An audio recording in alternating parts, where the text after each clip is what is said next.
Hi guys, my name's Benjamin May and I'm from Barber Blow, and today I'm going to give you my top 5 tips for your hair during this national lockdown.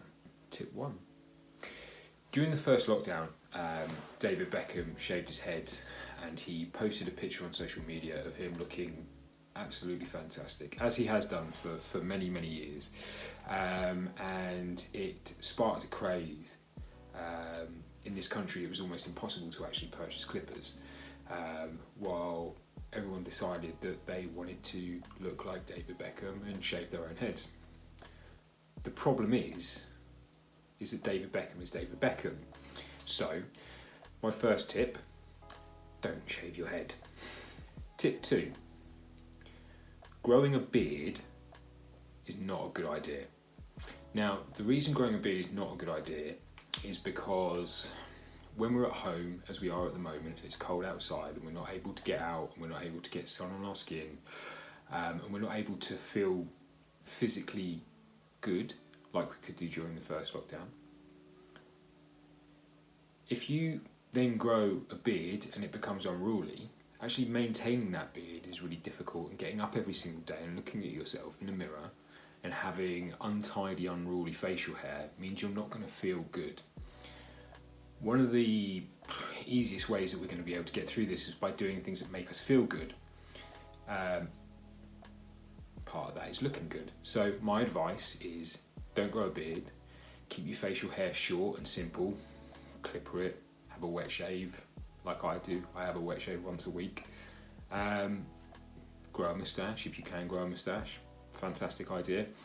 But don't grow an unruly, untidy beard, because it won't make you feel good. This is my favourite tip. Tip 3 is embrace the mullet.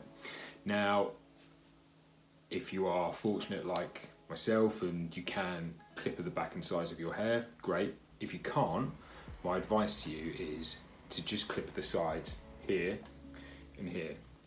Let the back of your hair grow.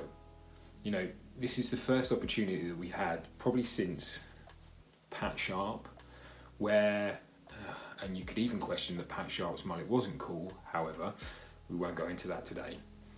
This is the first opportunity we've had since Pat Sharp to grow mullets and legitimately get away with it. Grow a mullet, let it run free at the back. You know, when barber shops and hair salons reopen, you know, when you decide to rebook your appointment on Urban, we can come and see you then and we can take it off. But for now, let the back grow out, and if you dare, cut in the sides, just here and just here, and let it grow and see what happens. You never know. Fourth tip is the tip that is going to be easiest for you to kind of manage your hair at home and to deal with your hair. So we all have a pair of scissors, be them kitchen scissors or be them scissors that we bought, scissors that we acquired when we bought some clippers during the first lockdown. We all tried to shave our heads, remember that? So what we're going to do, really easy, you're going to take that pair of scissors and we're going to tidy up just around the ear on both sides. Now the reason we do this is because when you look at yourself in the mirror every single day, as we all have to, and particularly when you're staring down the barrel of Zoom calls every single day, like the majority of people are at home, if we can keep the hair around our ears tidy, then it's going to make us feel a little bit tidier ourselves. It's the same with the facial hair. If we keep the facial hair short, keep the hair around the ears tidy, we're kind of tricking ourselves into feeling or thinking that we feel and look good. So, take your scissors. I'm going to come nice and close. What you're going to do, you can see around the shape of the ear, take the point of the scissor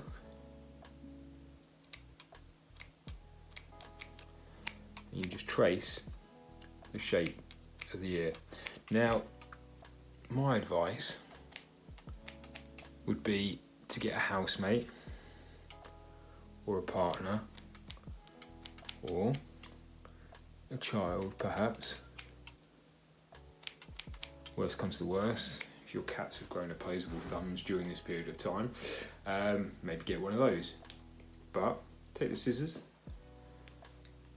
get them to tidy up around the ears, and you'll feel good. Now my final tip is make sure that you add into your routine washing and cleaning and styling your hair. Now, I am quite useless when it comes to washing my hair because, you know, I wear hats most of the time. But my advice here, if you keep your hair clean, you style it every single day, or every couple of days at least. And also, if you're styling your hair and seeing what happens to it, seeing how it grows. Now, most of us will have got a haircut at some point in December. If you're unfortunate and you're just before, you know, if you had booked that week before Christmas, you know, you're probably a couple of months now into your hair being longer. So it's an opportunity for you to explore different styles and different lengths and different shapes. So with my hair at the moment, as you can see, I've got it all coming forward, but depending on how I'm feeling, you know, some days I tend to push it back off my face, you know, and even at this moment, I keep a hairband on my wrist just in case. Sometimes I might tie it up on top of my head, because I think if there is a time for you to be able to get away with this, if there is an opportunity for you to be able to get away with it, it's right now. No one can really say anything because we're all at home, you know, we're all doing things that we wouldn't probably naturally do. Tying up your hair, again, David Beckham, 2004, made it look very cool. You know, if that's what you want to try and do, go for it, embrace it. But whatever you do, take the time to put into your routine to wash your hair and to style it and to explore different styles and shapes, because when we come out of this lockdown and you book an appointment with us, you never know, you might decide that you want to keep it longer on top. Anyway guys, they're my 5 tips. Good luck.